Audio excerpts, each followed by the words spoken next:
L'histoire commence avec Lin Zenshin, une vraie bourreau de travail qui passe son temps à se donner à fond au boulot. Tout le monde remarque à quel point elle s'investit, surtout son patron, qui n'hésite pas à la féliciter devant tout le bureau. Ils organisent même une petite fête pour célébrer son dévouement.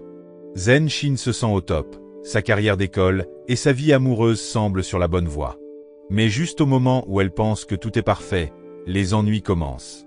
Son petit ami lui rappelle leur rendez-vous, mais Zenshin est coincé au travail parce que son patron lui donne sans cesse de nouvelles tâches. Ses collègues, voulant l'aider, lui font discrètement comprendre qu'elle devrait refuser, mais elle n'y arrive pas. Elle est trop concentrée. Et ça ne leur plaît pas du tout. Ils sont énervés, mais Zenshin ne réalise pas à quel point cela va la toucher.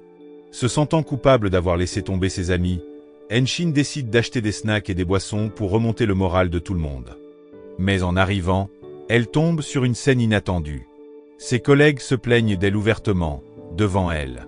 Ça la frappe en plein cœur. Ils disent qu'elle travaille trop, que ça ne vaut pas le coup de sacrifier son temps libre pour un peu plus d'argent. Ils la plaignent, la voyant comme une personne ennuyeuse qui ne pense qu'à son travail. Le cœur lourd, Zenshin se cache, blessé à l'idée que ses efforts ne signifient rien pour eux. Plus tard dans la soirée, Zenshin cherche du réconfort dans ses souvenirs de lycée. Elle fouille dans sa boîte à souvenirs et trouve son journal intime, couvert d'autocollants et de photos de son idole, Andy Lau. Les souvenirs remontent. Elle se rappelle comme elle rêvait d'aller à l'un de ses concerts, mais ça n'est jamais arrivé. Les larmes lui montent aux yeux alors qu'elle repense à cette époque insouciante où la vie semblait si simple.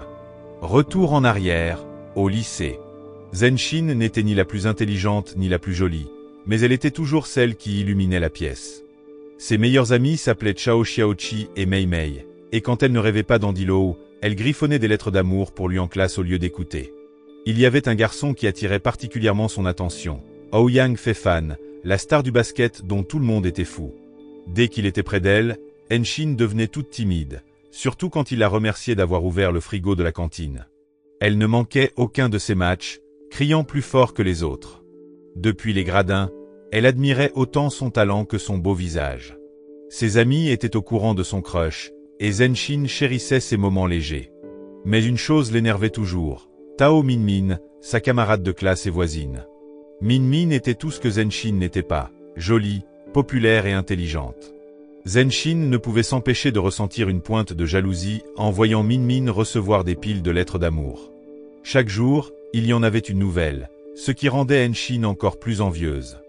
Tout a commencé quand la meilleure amie de Minmin, Shen Xiayi, a pris une décision radicale. Un jour, elle a rassemblé toutes les lettres d'amour glissées en secret dans le bureau de Minmin et les a étalées devant toute la classe. Elle a même averti tout le monde. Si je surprends quelqu'un à laisser des lettres d'amour pour Minmin, vous aurez de gros problèmes. Mais parmi toutes ces lettres, une en particulier se distinguait. Elle était écrite en anglais, mais avec une grammaire catastrophique.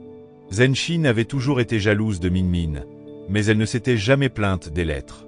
Jusqu'à maintenant. Celle-ci, par contre, avait vraiment attiré son attention. Zenshin a figé en ouvrant son tiroir plus tard dans la journée et en y trouvant une enveloppe à son nom. Mais ce n'était pas n'importe quelle enveloppe, elle était adressée à Lin Trulli. D'abord, elle a cru à une blague. Mais en lisant la lettre, son cœur s'est emballé. C'était une lettre de malédiction, lui disant qu'elle avait 3 jours pour l'envoyer à 5 personnes, sinon il lui arriverait quelque chose de terrible. Ses mains sont devenues moites, et sans s'en rendre compte, elle a claqué son bureau.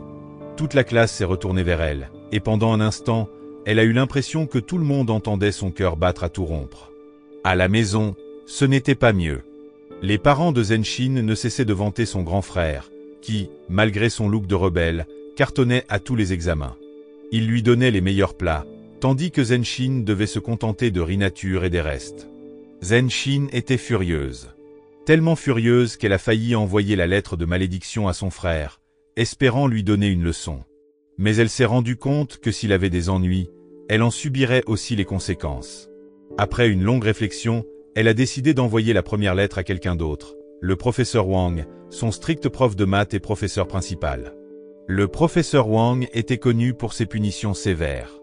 Zenshin en avait fait les frais après une mauvaise note, quand il avait failli lui taper sur les doigts avec sa règle en bois. Mais cette fois, elle avait un plan. Dès que le professeur Wang a eu le dos tourné, Elle a glissé la lettre de malédiction dans l'un de ses manuels, silencieuse, rapide, et sans se faire remarquer.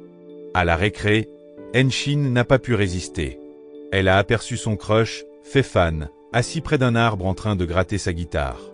Il était tellement parfait. Henshin s'est caché derrière l'arbre, se contentant d'écouter et de profiter du moment. À sa surprise, Fei-fan lui a même fait un signe de la main. Mais avant qu'elle ne puisse trop s'emballer, Min-min est arrivée et s'est mise à côté de lui. Le cœur de Henshin s'est serré en les voyant discuter et rire ensemble. Elle a senti une douleur dans sa poitrine et est partie, essayant d'ignorer ce pincement au ventre. En passant plus tard devant la maison silencieuse de Min-min, Henshin a eu une autre idée. Et si elle lui envoyait aussi la lettre de malédiction? Elle a glissé la lettre dans sa boîte aux lettres, avec un sentiment de satisfaction. Mais maintenant, avec 3 lettres restantes, les choses se compliquaient.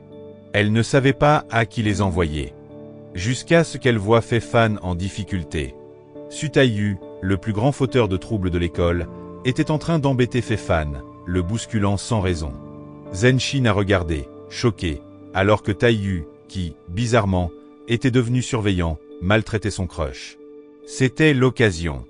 Henshin a vite sorti une lettre de malédiction de son sac, l'a glissée dans le sac à dos de Taiyu pendant qu'il était distrait, et s'est enfuie, espérant que son plan marcherait. Elle ne savait pas si la malédiction allait vraiment fonctionner, mais pour l'instant, voir Taiyu goûter à son propre médicament lui faisait déjà du bien.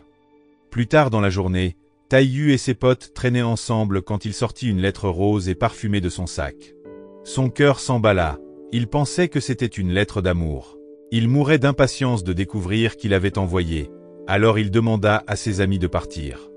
Avec un grand sourire, il l'ouvrit précipitamment.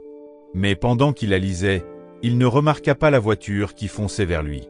En un instant, il fut projeté sur la route, complètement sonné. Henshin fut choquée en apprenant l'accident de Taiyu. Elle ne s'y attendait vraiment pas. Pendant ce temps, Taiyu était furieux, jurant de retrouver la personne derrière cette lettre maudite. Il ne perdit pas une seconde, ordonnant à ses amis de fouiller toutes les salles de classe pour trouver des indices. C'est alors que Sakuragi découvrit quelque chose d'étrange. Le bureau de Henshin était couvert d'autocollants d'Andilo, exactement comme celui sur la lettre. Mais ce n'était pas tout.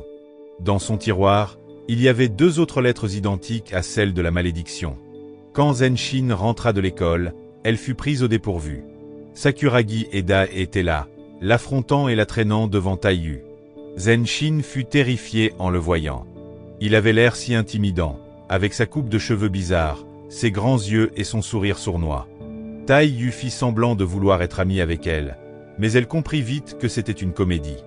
Il la manipulait pour qu'elle devienne sa servante personnelle, et ses amis étaient prêts à le soutenir. Taiyu ne perdit pas de temps, il mit Henshin au travail immédiatement. Elle devait faire les devoirs de la classe la plus nulle, celle de Taiyu.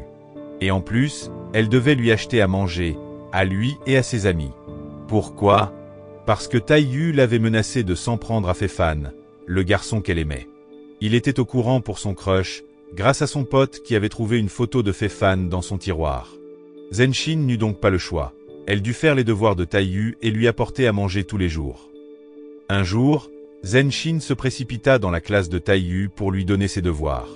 Mais alors qu'elle s'apprêtait à partir, Taiyu l'arrêta avec un sourire. « Pour te récompenser de ton dur labeur, dit-il, je vais te donner quelque chose de spécial, une photo dédicacée d'Andilo. » Les yeux de Henshin s'illuminèrent, son visage s'éclaira d'un grand sourire.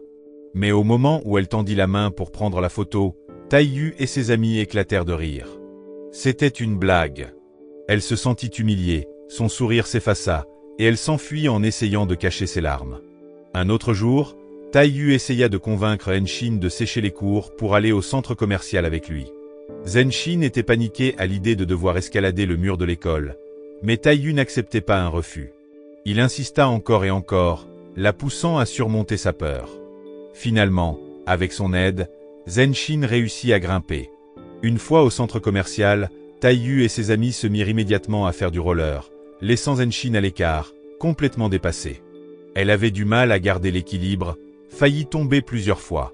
Quand Taiyu remarqua qu'elle ne s'amusait pas, il lui fit signe de le suivre. Henshin avait envie de refuser, mais elle n'arrivait pas à lui dire non. Soudain, Zenshin hurla alors qu'elle perdit l'équilibre pendant leur jeu au parc d'attractions et s'écrasa au sol. Taiyu, sans vraiment s'en soucier, rit de la situation, fit mine de s'inquiéter, mais retourna vite s'amuser en voyant qu'elle allait bien. Zenshin partit en boitant pour aller chercher des boulettes de calmar pour Taiyu, marmonnant contre le sol dur qu'il avait laissé courbaturé. Tout à coup, un groupe de personnes armées de bâtons fit irruption, et tout le monde se dispersa pour se cacher. Zenshin resta figé, essayant de comprendre ce qui se passait, avant de voir les brutes s'en prendre à Taiyu et ses amis. L'un d'eux envoya Taiyu au sol, et Zenshin regarda, horrifié, tandis qu'il continuait à le frapper. Sans réfléchir, Zenshin attrapa le bâton que Taiyu avait laissé tomber et le lança sur les brutes. Ce fut suffisant, Taiyu et ses amis contre-attaquèrent, et les brutes prirent rapidement une raclée. Zenshin, trop effrayé pour se battre, se cacha dans un coin pendant que le chaos régnait.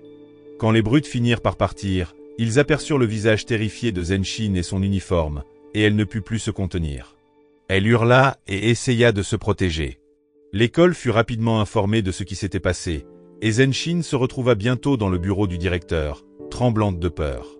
Elle voulait dire la vérité, mais Sakuragi lui fit discrètement signe de se taire. Dae glissa une photo de Fei-Fan et Taiyu sur le bureau en la serrant comme un avertissement. Le message était clair, si elle parlait, il s'en prendrait à Fei-Fan. Terrifié, Zenshin garda le silence, incapable de se défendre. Le directeur ne fut pas indulgent et lui donna comme punition de nettoyer la piscine. Zenshin voulut protester, mais tout son courage l'abandonna, et elle quitta le bureau en se sentant comme une ratée totale. En marchant dans l'école, elle aperçut Fei-Fan venir dans sa direction, et la panique la saisit. Elle essaya de se cacher, faisant semblant de lire les annonces scolaires pour paraître naturelle. Mais ses deux meilleurs amis ne purent contenir leur excitation et crièrent son nom. Fei-Fan se retourna, la remarqua, et elle fit vite une grimace idiote pour éviter de lui parler. Mais il la surprit en lui faisant un compliment, disant qu'il aimait aussi faire du roller. Il lui demanda même s'ils pourraient en faire ensemble un jour. Zenshin n'en revenait pas. Son cœur battait la chamade, et elle ne pouvait plus retenir son sourire. Ses amis étaient en délire, disant que maintenant Fei-Fan connaissait son nom et qu'il allait peut-être l'inviter à sortir. Malgré le bordel avec Taiyu, Zenshin trouva une lueur d'espoir. Avec ses amis, elles profitèrent au maximum de leur punition, riant et dansant tout en travaillant. Son cœur était léger, porté par le compliment de Fei-Fan. Tout en nettoyant la piscine, elle chanta pour elle-même, toujours sur son petit nuage. Puis, Zenshin entendit quelque chose. Elle se rapprocha discrètement et n'en crut pas ses oreilles. Fei-Fan et Min-Min étaient en pleine conversation. Le cœur serré, elle écouta Fei-Fan réconforter Min-Min en pleurs, allant jusqu'à promettre d'être le père de son futur enfant. Quand ils eurent fini de parler, Fei-Fan demanda à Min-Min de partir. Mais alors qu'elle s'éloignait, son regard tomba sur un truc bizarre, une épuisette qui était apparue comme par magie. Min-Min semblait flipper, et Fei-Fan tenta de la calmer, lui disant de filer avant qu'on ne les attrape. Zenshin était encore sous le choc de ce qu'elle venait d'entendre. Le cœur brisé, elle fit semblant de couler au fond de la piscine, les larmes aux yeux. Taiyu plongea sans réfléchir pour la sauver. Mais une fois remonté à la surface, il était lui-même bouleversé, au bord des larmes. Gêné, il tenta de cacher son émotion en grondant Zenshin, croyant qu'elle avait voulu en finir à cause de sa punition. Une fois sec, ils se retrouvèrent sur le toit de l'école, où Zenshin tomba par hasard sur une lettre d'amour de Taiyu à Min-Min. Ce n'était pas vraiment poétique, juste un ramassis de paroles de chansons. Zenshin ne put s'empêcher de le teigner. Taiyu devint tout rouge et écrasa sa canette de rage. Pour lui remonter le moral, Zenshin lui raconta sa propre histoire d'amour secrète. Mais Taiyu, avec un air un peu trop déterminé, suggéra qu'il s'allient pour séparer Fei-Fan et Min-Min. Comme ça, ils pourraient chacun tenter leur chance avec leur crush. C'était une idée douteuse, mais Zenshin accepta quand même de l'aider. Ils se mirent à espionner Fei-Fan et Min-Min, espérant les surprendre en train de faire un truc suspect. Au final, Min-Min et Fei-Fan ne sortaient pas ensemble en secret. Ils se retrouvaient juste pour s'occuper d'un petit chiot noir qu'ils adoraient tous les deux. Taiyu fut soulagé, ce n'était pas une histoire romantique. Mais ça ne l'arrêta pas pour autant. Bien décidé à éloigner Min-Min de Fei-Fan, il mit au point un plan sournois. Un jour après les cours, les potes de Taiyu bloquèrent le chemin de Min-Min, espérant qu'il avouerait enfin ses sentiments. Mais Min Min n'était pas intéressée, ni par lui, ni par sa réputation de fauteur de troubles. Elle se contenta de sourire sarcastiquement et lui rentra dedans avec son vélo, ce qui ne fit qu'énerver encore plus Taiyu. Quand ses amis furent partis, Henshin sortit de sa cachette. Peut-être qu'il est temps de laisser tomber. C'est clair que Min Min ne t'aime pas, dit-elle. Mais Taiyu n'était pas prêt à abandonner. Il eut une autre idée. S'il volait le chiot, Min Min n'aurait plus de raison de voir Fei Fan en secret. Zenshin était sceptique, mais elle accepta de l'aider à exécuter son plan. Zenshin fit preuve d'ingéniosité, utilisant du lait pour fabriquer de fausses empreintes de pattes et semer la confusion chez Fei Fan et Min Min. Nerveux, ne cessait de lui dire de se dépêcher avant qu'on ne les attrape. Ils réussirent à monter le chiot sur le toit de l'école. Une fois sur le toit, Henshin fut surprise de voir Taiyu caresser doucement le chien. Elle ignorait qu'il aimait les animaux. Taiyu décida alors que Zenshin devrait s'occuper du chiot, au moins jusqu'à ce qu'il lui trouve une nouvelle famille. Mais au moment où il lui passait le chien, celui-ci lui fit pipi dessus. Ils restèrent figés une seconde, puis éclatèrent de rire. Taiyu ne semblait même pas en vouloir au chien. Alors qu'il se calmait, Henshin se tourna vers Taiyu et demanda « On l'appelle comment ?» Taiyu sourit. « Et si on l'appelait Andy ? Comme mon idole préférée. » Zenshin fit la grimace. « Tu peux pas donner un nom de mec à une chienne. » Taiyu réfléchit un instant. « Bon, d'accord, alors on va l'appeler ND, pour faire court. » Mais Henshin n'était toujours pas convaincu, et bientôt, ils se disputèrent joyeusement pour le nom. Leur dispute se transforma en une course-poursuite sur le toit, riant comme ils ne l'avaient pas fait depuis longtemps. En classe, Min Min était assise à son bureau, visiblement perturbée. Son chien avait disparu, et elle ne pouvait s'empêcher de s'inquiéter. De l'autre côté de la salle, Zenshin se cachait derrière un livre, mais son nervosité était évidente. Soudain, le professeur Wang fit irruption dans la classe, brandissant une lettre. « J'ai reçu une lettre de malédiction », annonça-t-il, furieux. Il engueula l'auteur, le traitant d'idiot pour avoir envoyé une telle bêtise. Zenshin se figea, submergée par la culpabilité. Elle voulait avouer, mais les mots ne sortaient pas. Après le cours, elle se rendit au bureau du professeur, bien décidée à reconnaître sa faute.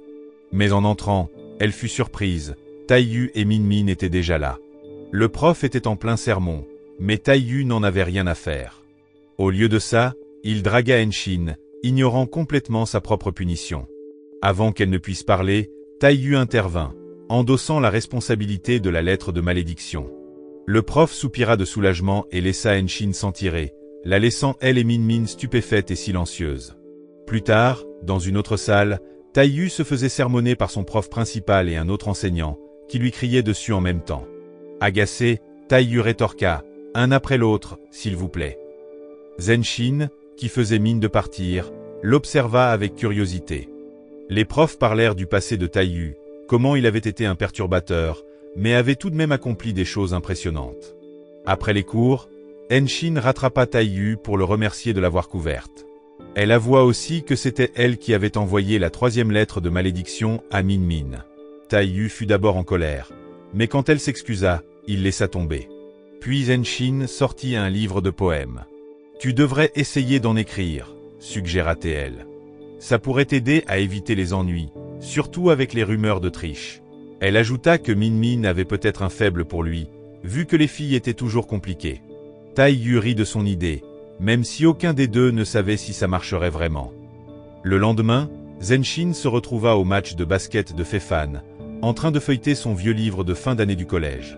Quand elle tomba sur une photo de Fei Fan avec Taiyu, elle ne put résister à l'envie de lui demander des explications sur leur passé. Ses amis, occupés à lire un magazine, furent choqués par son audace, mais Zenshin ne recula pas. « Tu connais Taiyu » demanda-t-elle à Fei Fan. Fei Fan hésita, mais finit par se confier. « Ouais, on était meilleurs amis au collège. » Sa voix devint plus grave en lui racontant un souvenir tragique. Un après-midi, après les cours, lui, Taiyu et un autre ami nommé Ma Suyuan étaient allés à la plage. Suyuan les avait défiés de nager le plus loin possible en 3 minutes. Taiyu avait relevé le défi, mais tout avait mal tourné. Suyuan s'était noyé pendant l'épreuve. Fei Fan avait empêché Taiyu de tenter de le sauver, pensant que c'était trop dangereux. Depuis ce jour, Taiyu tenait Fei Fan pour responsable de la mort de Xu Yuan et lui en voulait profondément. Zenshin serra le livre de fin d'année, tout devenait clair. Maintenant, elle comprenait pourquoi Taiyu avait été si bouleversé par l'incident de l'étang, et pourquoi il l'avait aidé. Tout prenait sens. Taiyu était encore hanté par la mort de Xu Yuan, et c'était pour ça qu'il en voulait autant à Fei Fan. Zenshin sentit une vague de détermination l'envahir. Elle voulait l'aider, soulager la douleur et la culpabilité qui le rongeaient. Après une profonde inspiration, elle attrapa une craie rouge et traça une ligne dans la cour de l'école. Le défi était lancé. Elle patina en rond, impatiente que Taiyu arrive. Quand il finit par apparaître, Zenshin ne perdit pas de temps.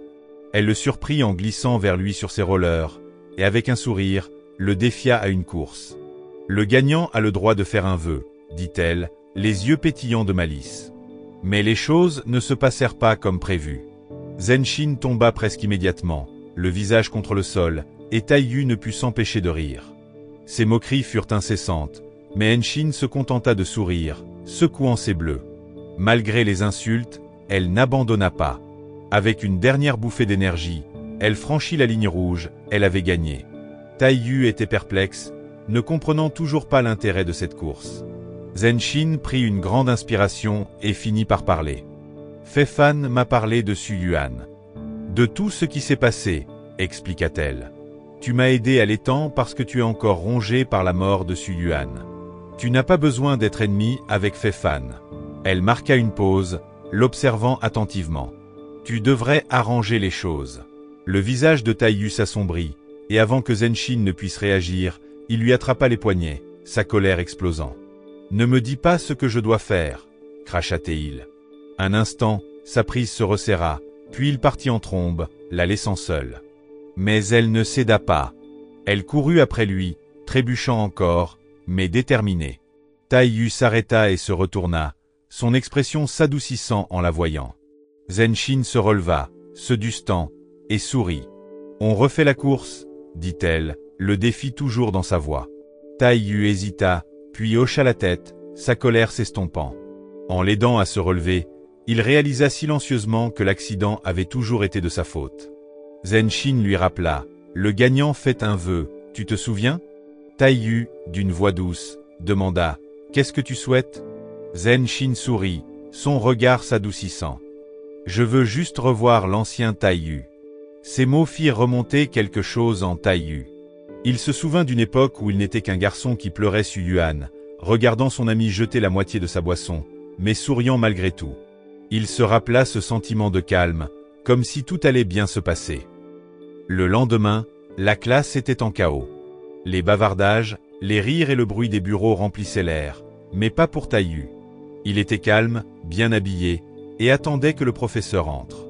Quand l'enseignant mince et masculin arriva, la classe se tut, bien que certains élèves le saluèrent à contre-cœur.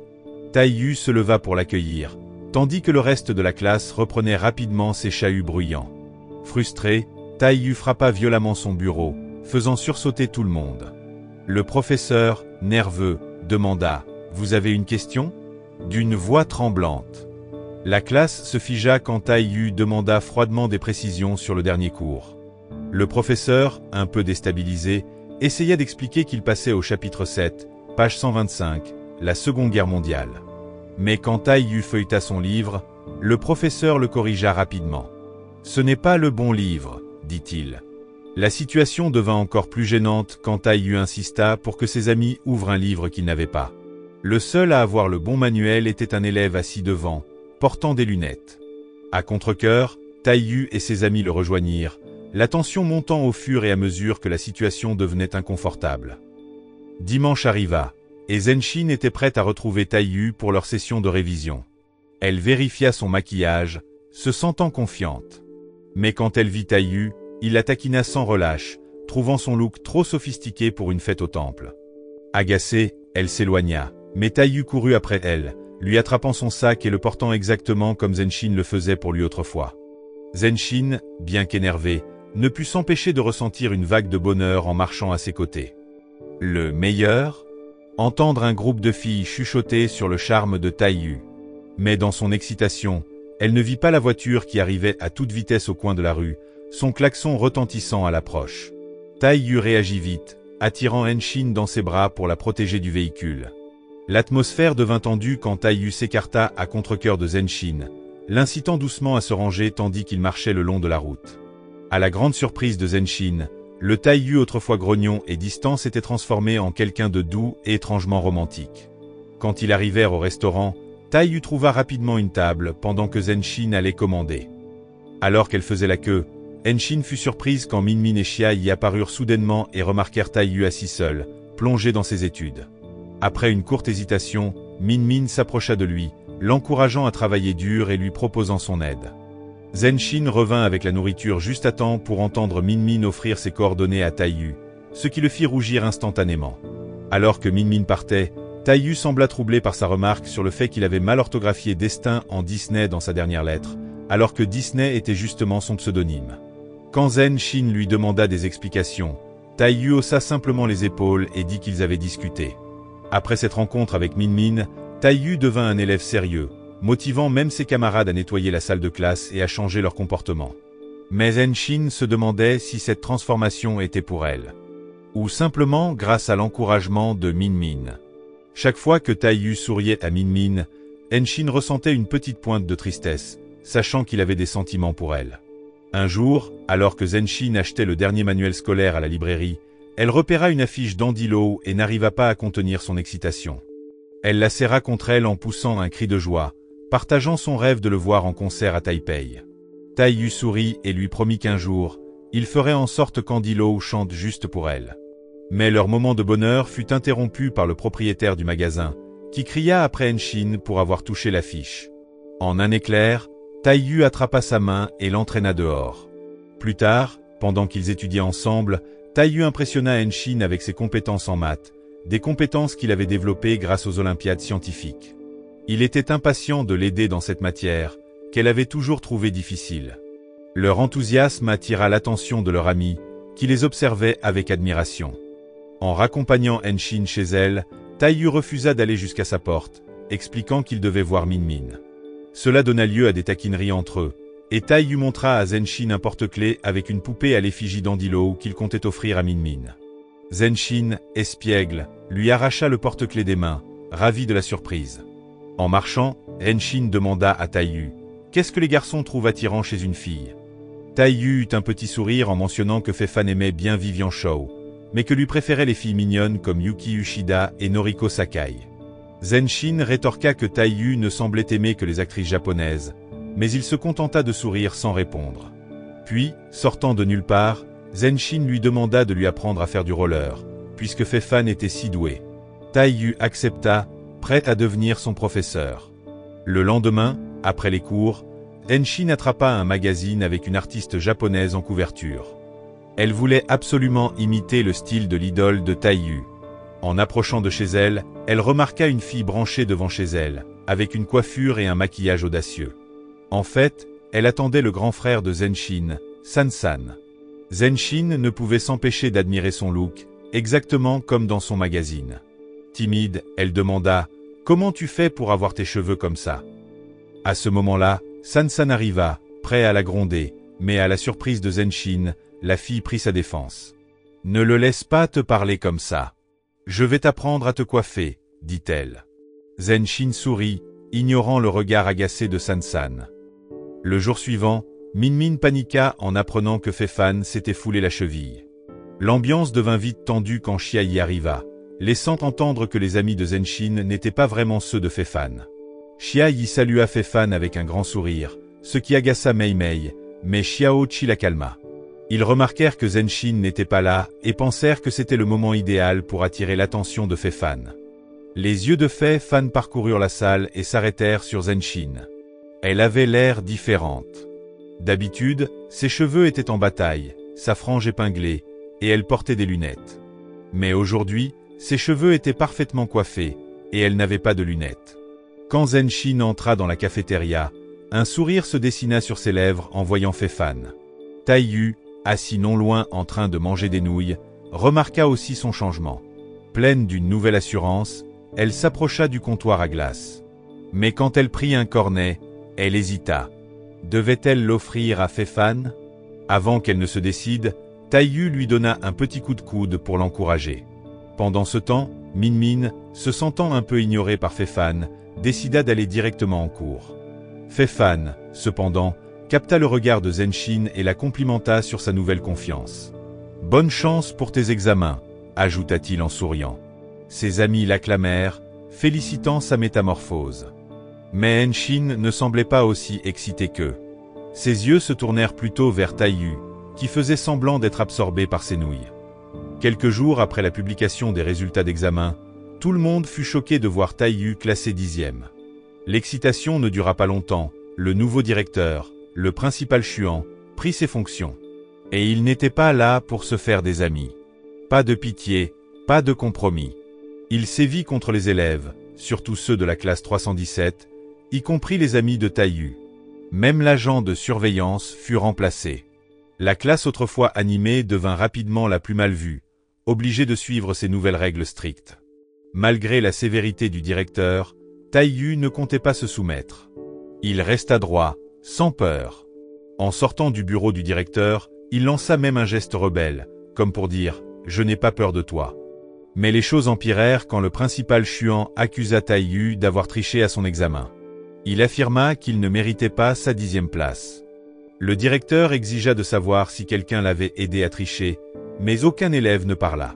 Pour punir toute la classe, le directeur décida que tout le monde paierait. Mais Taiyu ne laisserait pas ses amis souffrir pour quelque chose qu'il n'avait pas fait. Il intervint, assumant seul la punition. Sa sentence ? 50 tours de terrain.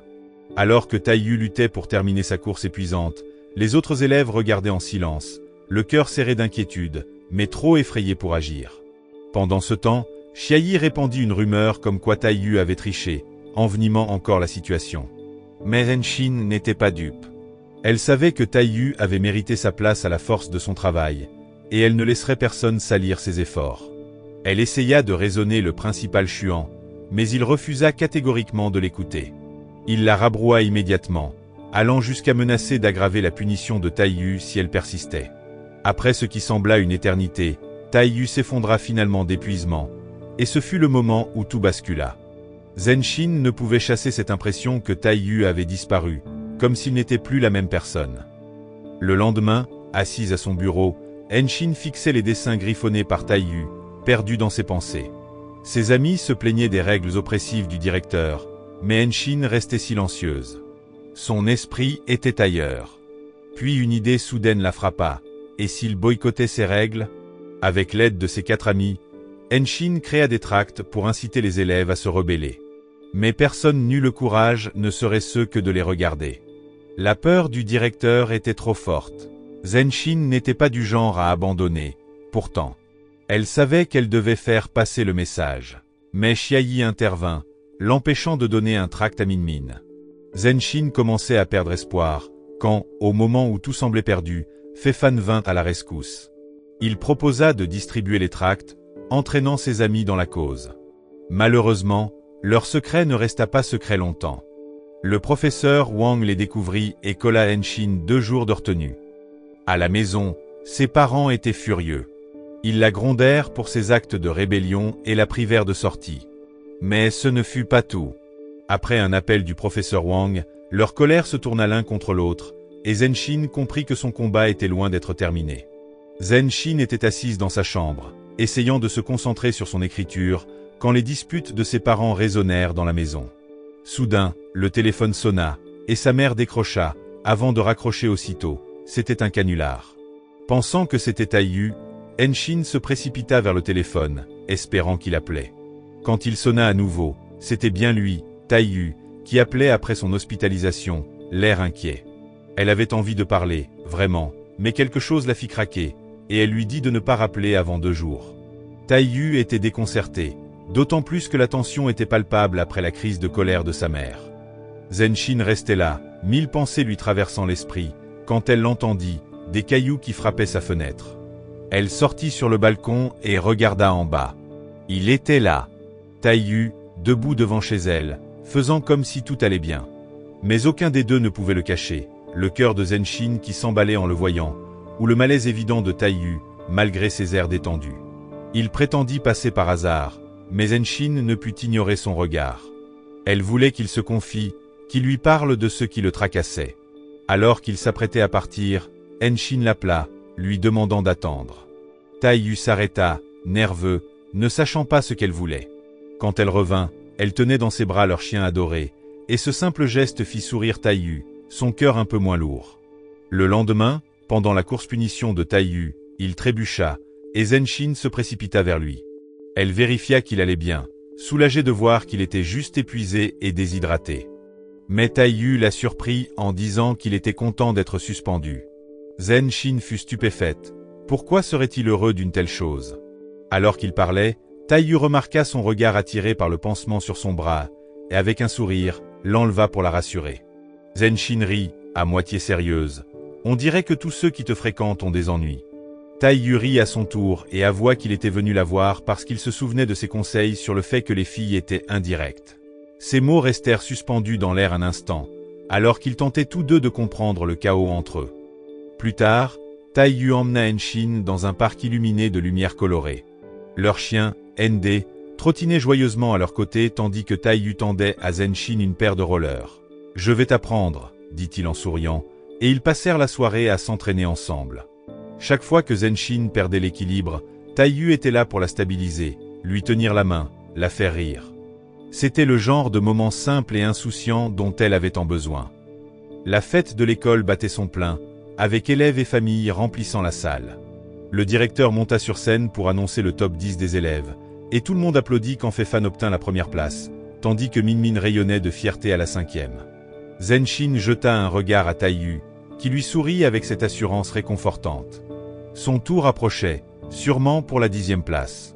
Mais alors, l'impensable se produisit. Le directeur passa le nom de Taiyu, l'accusant d'avoir triché et déclarant qu'il ne méritait pas son classement. Les mots frappèrent Taiyu comme un coup de poing. Il se leva, choqué et confus, mais l'humiliation fut trop forte. Ses genoux cédèrent, et il s'évanouit, s'effondrant au sol. Alors que ses amis explosaient de colère, le directeur continua de le rabaisser, le traitant de bon à rien.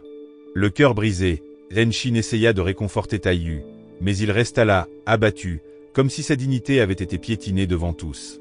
Elle aurait voulu pouvoir arranger les choses, mais elle ne put que le serrer dans ses bras alors que la salle tombait dans un silence stupéfait. Henshin n'en pouvait plus. Révoltée par cette injustice, elle monta sur scène, déterminée à défendre Taiyu. Certes, elle contourna quelques règles pour attirer l'attention du directeur, mais il ne céda pas. Pas un mot. Pourtant, Henshin ne recula pas. Elle remit en question l'équité d'un système qui permettait de manipuler les règles si facilement. Alors que tout semblait perdu, Fei-Fan monta sur scène sans prévenir. Il prit une profonde inspiration et avoua avoir triché à l'examen. Il dit même qu'il était prêt à en assumer les conséquences. Henshin était stupéfaite, il soutenait vraiment Taiyu. Elle n'en croyait pas ses yeux, mais son cœur se gonfla de gratitude. Le père de Fei-Fan, par contre, était furieux. Il ne pouvait pas croire ce qu'il entendait. Fei-Fan, aussi calme que jamais, répliqua en demandant pourquoi, si le directeur pouvait accuser Taiyu de triche, lui ne serait pas suspecté aussi? Le directeur était hors de lui, prêt à le punir sur le champ, mais les élèves ne l'entendaient pas de cette oreille. Ils se rassemblèrent, faisant bloc derrière Fei-Fan. Puis Mei-Mei fit quelque chose qui choqua tout le monde. Elle enleva son uniforme jusqu'à son short, prête à assumer ses erreurs. Les autres élèves l'imitèrent, avouant aussi leurs fautes. Min-Min admit même avoir utilisé un appareil de communication en cachette. C'était un moment d'unité que personne n'avait vu venir. Les professeurs principaux ne purent s'empêcher de sourire. Les élèves se soutenaient enfin, et c'était grâce à Henshin. Elle les avait inspirés à prendre leurs responsabilités, à devenir meilleurs. Elle tint bon, affirmant que la valeur d'une personne ne se réduisait pas à ses notes ou au respect aveugle des règles. Tout le monde fait des erreurs. Ce qui compte, c'est ce qu'on fait après. Fei-Fan se tenait juste à côté d'elle, visiblement impressionné par son courage. Mais le principal Chuan bouillait de rage, prêt à punir Henshin pour sa rébellion. Alors que la situation menaçait de dégénérer, l'ancien directeur intervint. Il promit de collaborer avec Chuan pour améliorer l'école, apaisant la tempête. Les élèves, autrefois divisés, étaient désormais unis. Plus tard, pour l'anniversaire de l'école, ce fut le traditionnel combat de ballons d'eau. Zenshin et Taiyu firent équipe, se lançant des ballons en riant aux éclats. Fei-Fan était aussi de la partie, jouant les protecteurs avec Zenshin, tandis que Min-Min restait aux côtés de Taiyu. C'était de la pure joie, et leur rire était contagieux. Puis vinrent les vacances scolaires, et le groupe partit camper en moto. Zenshin était avec Fei-Fan, et Min-Min avec Taiyu. Une fois sur le campement, ils dansèrent, s'amusèrent et profitèrent de la bonne ambiance. Cette nuit-là, Taiyu s'éloigna pour ramasser du bois de chauffage. Il ne restait plus que lui et Zenshin sous les étoiles, et il baissa sa garde. Il lui confia qu'il trouvait sa personnalité bien plus attachante que celle de Min-Min. Il plaisanta même en disant qu'elle était tout aussi jolie. Zenshin rougit, mais avant qu'elle ne puisse répondre, elle lui donna un petit coup de pied taquin, moqueuse à propos de son compliment. Ils rirent ensemble tandis que Taiyu l'aidait à porter le bois. Assis sous le ciel étoilé, Zenshin se tourna vers lui, le ton sérieux. Elle lui demanda une promesse, s'ils allaient dans des universités différentes, qu'il se concentre sur ses études, évite les bagarres et ne blesse jamais ceux qui tenaient à lui. Taiyu acquiesça d'un hochement de tête solennel. Puis, dans un geste qui prit Zenshin au dépourvu, il se pencha et demanda une faveur en retour. Elle s'attendait à quelque chose de grave, mais il sourit et dit « Promets-moi que tu ne mettras plus jamais d'huile de sésame dans les nouilles. » Zenshin feignit l'agacement, mais ne put s'empêcher de rire. Elle savait très bien qu'elle ratait toujours les commandes de nouilles. Une nuit, une étoile filante traversa le ciel, et Zenshin poussa Taiyu du coude pour qu'il formule un vœu. D'abord hésitant, il leva finalement la main, envoyant silencieusement son espoir vers les étoiles. Ce qu'ils ignoraient, c'est que Fei-Fan les observait discrètement derrière un arbre. Quand les examens scolaires se terminèrent, Mei-Mei courut vers Zenshin avec une nouvelle inquiétante. Taiyu avait disparu depuis plus d'une semaine et avait même séché les épreuves. Zenshin essaya immédiatement de l'appeler ce soir-là, mais il ne répondit pas. Le lendemain, alors qu'elle se dépêchait dans les couloirs de l'école, Zenshin aperçut Taiyu en train de se faufiler dans le bureau du directeur. Son instinct lui disait qu'elle devait lui parler. Le cœur battant, elle le suivit, espérant enfin obtenir des réponses. Mais Taiyu n'était pas d'humeur à discuter. Dès qu'il la vit, il tenta de l'éviter, partant sans un mot. Zenshin ne pouvait pas le laisser faire. Elle lui barra le passage, la voix tremblante d'inquiétude. « Pourquoi tu as séché les examens? Qu'est-ce qui se passe ?» La réponse de Taiyu fut glaciale et évasive. « Ça ne te regarde pas, dit-il, la repoussant comme si de rien n'était. » La frustration monta en elle. Elle ne comprenait pas pourquoi il était si distant et fermé. « Tu cherches toujours les embrouilles, c'est ça ?» lâcha Zenshin, incapable de contenir sa colère. Taiyu la regarda, totalement indifférent à ses larmes. Son détachement ne fit qu'attiser sa fureur. Dans un dernier éclat en larmes, Zenshin déclara « C'est fini. Entre nous, c'est terminé. » Elle tourna les talons et s'éloigna, le cœur lourd, tandis que leur amitié autrefois si proche s'effondrait. À partir de ce moment, ils se croisèrent dans les couloirs sans un mot, sans même un regard. Comme s'ils étaient des étrangers. Le jour de son anniversaire, Zenshin rentra chez elle, s'attendant à la célébration habituelle, tranquille. Mais, à sa grande surprise, une silhouette en carton d'Andilo trônait devant sa maison. D'abord, elle crut que c'était un cadeau de Taiyu. Puis elle aperçut Dae et Sakuragi qui lui souriaient. Ils avaient organisé cette surprise pour son anniversaire. Taiyu est introuvable, mais il s'est souvenu de ton jour spécial, dit Dae en lui tendant un cadeau. Il a laissé quelque chose pour toi. Mais tu ne pourras l'ouvrir qu'après avoir réussi tes examens d'université. Les yeux de Zenshin brillèrent. Elle rougit, serrant la statue d'Andilo contre elle, submergée par une vague de bonheur. Qu'y avait-il sur la cassette? Elle n'en savait rien, mais une chose était sûre, le cadeau de Taiyu était quelque chose qu'elle n'oublierait jamais. Le lendemain, Zenshin était prête à fêter son anniversaire avec ses amis pendant la pause. En sortant de la salle de classe, elle aperçut Taiyu qui passait. Son cœur fit un bond. Était-il là pour elle? Elle se précipita vers lui, impatiente d'entendre parler du cadeau qu'il lui avait préparé. Alors qu'il se dirigeait vers le toit, discutant de tout et de rien, Zenshin lui tendit son journal et lui demanda d'écrire sa biographie. Mais au moment où elle commençait à se sentir à l'aise, Min-Min apparut soudain, un parapluie à la main. Taiyu lui adressa un sourire chaleureux, et avant que Zenshin ne réalise ce qui se passait, il tenait la main de Minmin. L'excitation de Zenshin se transforma rapidement en une vague de solitude et de déception. Essayant de garder son calme, Zenshin demanda « Tu me cherchais ?» Taiyu hésita, puis lâcha la bombe. Minmin lui avait avoué ses sentiments. Le cœur de Zenshin se serra. Elle fit tout pour retenir ses larmes, mais ne parvint qu'à murmurer un faible félicitation.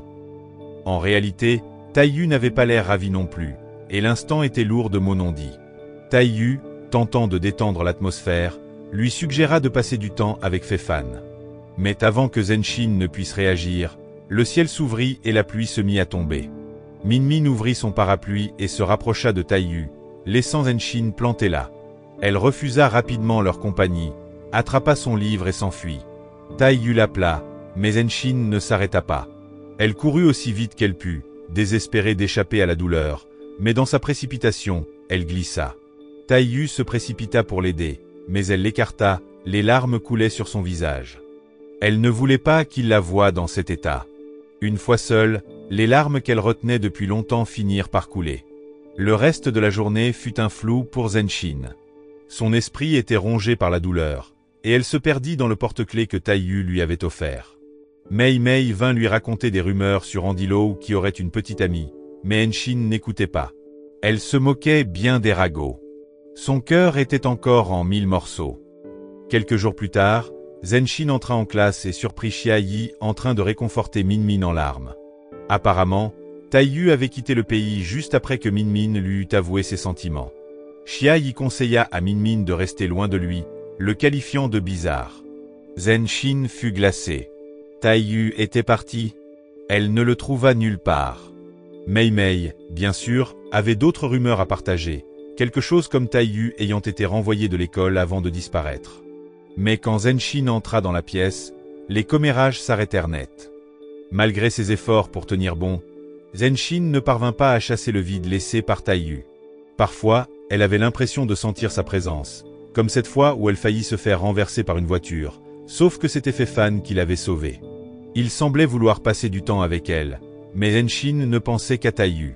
Elle essayait de se distraire en faisant du roller avec Ende, mais la douleur ne disparaissait pas. Pourtant, avec le temps, Zenshin comprit quelque chose. Taiyu l'avait inspirée sans qu'elle ne s'en rende compte. Son absence la poussa à travailler plus dur, à mieux réussir à l'école et à devenir une personne dont elle pourrait être fière. Et d'une certaine manière, c'était la seule chose qu'elle savait qu'elle garderait avec elle. En fouillant dans son bureau, Zenshin tomba sur une lettre. Elle avait un autocollant d'Andilo, comme la lettre de malédiction qu'elle avait écrite autrefois. Intriguée, elle la déplia soigneusement et remarqua quelque chose d'étrange. La lettre était pliée d'une manière particulière. À l'intérieur, une simple demande. La charmante Zenshin accepterait-elle d'être son amie? Après des mois d'efforts, Zenshin réussit enfin ses examens d'entrée à l'université. Pour fêter ça, Fei-Fan, son partenaire d'études, lui proposa une balade. En marchant, Zenshin le remercia pour son aide, surtout en maths, une matière qui lui avait toujours posé problème. Fei-Fan, toujours attentionné, lui rappela de ne pas oublier l'enregistrement que Taiyu lui avait confié, une promesse qu'il lui avait faite. Lors d'un voyage de camping, Fei-Fan lui révéla quelque chose d'intéressant. Il les avait surpris, Zenshin et Taiyu, ensemble. En fait, Taiyu ne l'avait pas toujours appréciée. Au début, il la détestait, mais après avoir lu la lettre de malédiction, la gentillesse de Zenshin avait attiré son attention. Dans sa lettre, elle s'était excusée et l'avait encouragé à faire de meilleurs choix dans la vie. Au lieu de se fâcher, Taiyu s'était senti intrigué et avait voulu se rapprocher d'elle. Alors, il avait décidé de devenir son ami. Avec le temps, les sentiments de Taiyu pour Zenshin grandirent. Il l'avait sauvée de la noyade dans la piscine, sans hésiter. Quand ils étudiaient ensemble, il était si nerveux, attendant impatiemment qu'elle arrive. C'est là que Taiyu comprit qu'il tombait amoureux d'elle. Même l'accident de voiture lui avait semblé une bénédiction, car cela lui avait permis de la serrer contre lui, sentant son cœur battre dans ses bras. Quand Minmin était entré dans sa vie, Taiyu était resté silencieux, ne voulant pas compliquer les choses avec Zenshin. Mais son silence n'avait fait qu'empirer la situation. Finalement, Taiyu s'ouvrit. Il admit que la manière dont il l'avait traitée avant était juste sa façon de se rapprocher d'elle. Il avait écouté tout ce qu'elle disait, mémoriser ses goûts et ses dégoûts. C'est pour ça qu'il lui avait acheté le porte-clés Andilo ou en magasin, même s'il avait été trop gêné pour lui dire que c'était de sa part. Plus tard, quand Zenshin mentionna au téléphone que tout allait bien, Taiyu se précipita chez elle, malgré sa faiblesse. Il réalisa alors, il avait des sentiments pour elle, mais il ne pouvait pas les avouer, car il savait qu'elle aimait Fei-Fan. Pourtant, il espérait secrètement qu'elle le mentionnerait dans ses vœux en voyant une étoile filante. Il avait même partagé les habitudes de Zenshin avec Fei-Fan, pour essayer de se rapprocher d'elle. Taiyu savait que Zenshin voulait étudier à l'université de Taïwan mais avait du mal en maths. Alors, il lui avait préparé des fiches de révision, les laissant avec Fei-Fan pour faire croire que c'était lui qui l'avait aidé. Fei-Fan n'a pas pu se retenir en racontant sa dernière rencontre avec Taiyu, et les mots ont frappé Zenshin comme un coup de massue. Pendant leur voyage de camping, Taiyu était parti secrètement à l'étranger pour une opération après une série d'accidents qu'il avait détruits, renversé par une voiture, un choc à la tête en faisant du roller, et s'être poussé à bout avec 50 tours de piscine qui avaient fini par provoquer des caillots dans son cerveau. Taiyu avait tout caché à Zenshin pour ne pas lui faire porter ce fardeau. Mais quand elle l'avait vu se battre récemment, c'était seulement pour la protéger. Zenshin n'en savait rien, et la vérité lui brisa le cœur. Elle regretta de ne pas avoir su plus tôt, mais il était désormais trop tard pour revenir en arrière. Plus tard dans la soirée, Zenshin se retrouva assise sur le même banc où elle et Taiyu faisaient du roller ensemble. Elle mit ses écouteurs et joua un message de lui. Alors que la voix de Taiyu emplissait ses oreilles, l'émotion la submergea. Taiyu avait toujours cru que Zenshin était heureuse avec Fei-Fan pendant qu'il était avec Min-Min, chacun aidant l'autre à conquérir son crush. Quand Zenshin se retourna, elle fut choquée de voir Taiyu assis à côté d'elle. Il lui adressa ce même sourire familier, puis avoua, entre sincérité et taquinerie, « Tu es petite, parfois un peu bête, et tu aimes d'autres gens. Mais je t'aime quand même. » En entendant ça, les larmes montèrent instantanément aux yeux de Zenshin. La voix de Taiyu trembla légèrement quand il l'encouragea à regarder le ciel nocturne, lui disant qu'il contemplerait les mêmes étoiles. Il termina son message par un simple et sincère « Je t'aime ». Plus tard, on retrouve Zenshin à un tournant de sa vie. Une nuit comme les autres, mais où tout semble différent. En réécoutant le message de Taiyu, elle ouvre son journal et voit son nom. Une étincelle de détermination s'allume en elle. Le lendemain, Zenshin entre dans le bureau de son patron, sa lettre de démission à la main, comme si c'était le geste le plus audacieux de sa vie. Ses collègues sont stupéfaits. Ils ont l'habitude de la voir obéir sans mot dire, mais aujourd'hui, elle est différente. Aujourd'hui, elle est fière. Mais tout le monde n'est pas d'accord. Quand Zenshin rentre chez elle, son petit ami est furieux. Il a peur des problèmes d'argent que ça pourrait causer. Il s'inquiète pour leur avenir. Mais Zenshin, ferme, lui dit qu'il est temps de se séparer. Elle ne recule pas. Zenshin est une fan inconditionnelle d'Andilo, et quand elle a enfin l'occasion de le voir en vrai, elle est un mélange de nervosité et d'incrédulité. Après toutes ces années, il est toujours au sommet de sa gloire. Mais même si elle l'admire énormément, elle ne peut s'empêcher d'être frustrée. Elle n'a jamais réussi à avoir un billet pour son concert. Zenshin se promène près de la salle de concert, suivant des yeux les fans chanceux qui ont réussi à avoir des places. Elle soupire et se contente de prendre une photo avec l'affiche d'Andilo, laissant ses chansons jouer depuis son téléphone. Ce n'est pas pareil, mais ça fera l'affaire. Alors qu'elle est perdue dans la musique, un homme entre dans la boutique, et un porte-clés tombe à ses pieds. Il le ramasse, voit que c'est le sien, et s'approche avec le porte-clés à la main. Zenshin se retourne, s'attendant à un client lambda, mais... Attends, c'est Andilo en personne devant elle. Andy lui fait un geste calme, lui disant de ne pas paniquer. Il fait une pause loin des projecteurs et ne veut pas attirer l'attention. Zenshin essaie de jouer la cool, faisant comme si elle n'était pas une fan, mais son masque tombe quand ses écouteurs se débranchent et que la voix d'Andy résonne soudain. Elle balbutie rapidement qu'un ami a téléchargé la chanson pour elle. Pas la meilleure excuse, Zenshin. Elle essaie ensuite de montrer une autre chanson pour se rattraper, mais... Oh non, c'est un selfie avec l'affiche d'Andy en arrière-plan. À sa surprise, Andy en rit et ne s'en formalise pas. Il lui demande même s'ils peuvent prendre une photo ensemble. Le cœur de Zenshin fait un bond. Elle a du mal à contenir son bonheur pendant qu'il pose, son sourire s'étirant jusqu'aux oreilles. C'est le moment de sa vie. Alors qu'Andy s'apprête à partir, Zenshin l'arrête, retenant son souffle. « Je pourrais avoir un autographe ?» demande-t-elle, même si elle faisait semblant de ne pas être une fan. Andy lève un sourcil surpris, mais accepte, signant pour Lynn Trulli. Il lui demande alors si elle était à son concert, et Zenshin admet avec gêne qu'elle a raté ça, les billets étant tous vendus. Mais Andy la soutient. Il lui donne un numéro à appeler pour obtenir de l'aide, lui disant qu'elle peut le contacter n'importe quand. Renshin est au 7e ciel. Plus tard dans la soirée, Renshin se tient devant la salle de concert et compose le numéro qu'Andy lui a donné, se présentant comme Lynn Trulli. À sa stupéfaction, c'est Taiyu qui répond, la saluant avec une référence à un vieux jeu qu'il faisait autrefois. Zenshin reste sans voix un instant, mais elle entend alors la voix d'Andilo résonner depuis l'écran géant, l'invitant à rejoindre le concert. Le spectacle est sur le point de commencer, et il est dédié à ceux qui aiment profondément, comme son ami, qui avait fait une promesse à son premier amour. Les larmes montent aux yeux de Zenshin en entendant ces mots. Ce concert n'est pas qu'une question de musique, c'est une histoire d'amour. Submergée par l'émotion, elle se tourne vers Taiyu. Il lui demande pourquoi elle n'est pas encore entrée. Avec un soupir triste, elle lui dit qu'elle n'a pas de billet. Taiyu, toujours débrouillard, sourit et trouve une solution. Il a un vieux tour dans son sac, il attrape quelques affiches et crée un faux pass pour le concert. Tous deux rient en se remémorant le passé, la promesse de Taiyu et leur amitié. Ainsi, Taiyu fait entrer Henshin pour lui faire vivre le concert de sa vie, accomplissant sa promesse et son rêve de voir Henshin heureuse. La morale de l'histoire ? Si tu rencontres ton idole, évite de prétendre que tu n'es pas une fan, tes écouteurs te trahiront à tous les coups.